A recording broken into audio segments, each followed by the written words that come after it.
考えます。 এর অর্থ হল ভাবা, চিন্তা করা, বিবেচনা করা। কোনো বিষয় নিয়ে মনে মনে চিন্তা করা, পরিকল্পনা করা বা সিদ্ধান্ত নেওয়ার কথা ভাবা বোঝায়। 私は仕事のことを考えます。 আমি কাজের কথা ভাবি। 着きます。 এর অর্থ হল পৌঁছানো। 駅に7時に着きます。আমি 7টায় স্টেশনে পৌঁছাই। 取ります。 এর অর্থ হল বয়স হওয়া বা বুড়িয়ে যাওয়া।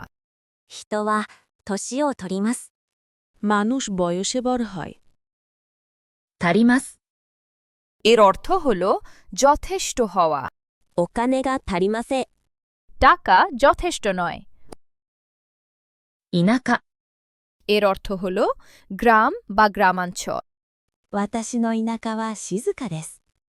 আমার গ্রাম শান্ত। チャンス。 এর অর্থ হল সুযোগ। これはいいチャンスです。এটা একটি ভালো সুযোগ। 置く。 এর অর্থ হল 1 কোটি। 日本の人口は1億2000万人です。জাপানের জনসংখ্যা 12 কোটি। もし。 এর অর্থ হল যদি। কোনো শর্ত বা সম্ভাবনা বোঝাতে ব্যবহার হয়। もし雨が降ったら出かけません。যদি বৃষ্টি হয় বাইরে যাব না। 意味。 এর অর্থ হল অর্থ বা মানে। この言葉の意味を教えてください。এই শব্দটির অর্থ আমাকে বলুন। もしもし。 এর অর্থ হল হ্যালো। ফোনে কাউকে কল করার সময় ব্যবহৃত হয়। もしもし田中さんですか? হ্যালো, আপনি কি তামাকা? 転勤。 এর অর্থ হল স্থানান্তর। এক অফিস শাখা থেকে অন্য অফিস শাখায় বদলি হওয়া বোঝাতে ব্যবহৃত হয়। 来月、彼は東京に転勤します。 আগামী মাসে সে টোকিওতে স্থানান্তরিত হবে। こと。 এর অর্থ হল কাজ, বিষয় বা ঘটনা। 日本語を勉強することが好きです。আমি জাপানি ভাষা শেখা পছন্দ করি। 暇。 এর অর্থ হল অবসর।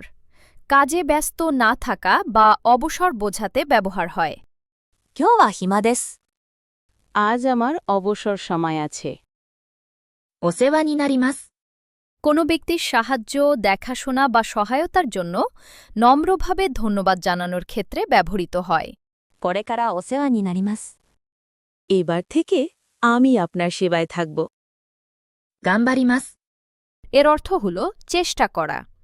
কোনো কাজ ভালোভাবে করার জন্য চেষ্টা বা উদ্যম বোঝাতে ব্যবহৃত হয়। テストのために頑張ります。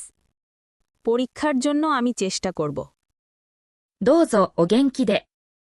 বিদায় নেওয়ার সময় ব্যবহার করা হয় কাউকে সুস্থ থাকার শুভেচ্ছা জানানোর জন্য। さようなら。どうぞお元気で。বিদায়, সুস্থ থাকুন। ベトナム。 এর অর্থ হল ভিয়েতনাম। 私はベトナムに行きたいです。আমি ভিয়েতনামে যেতে চাই।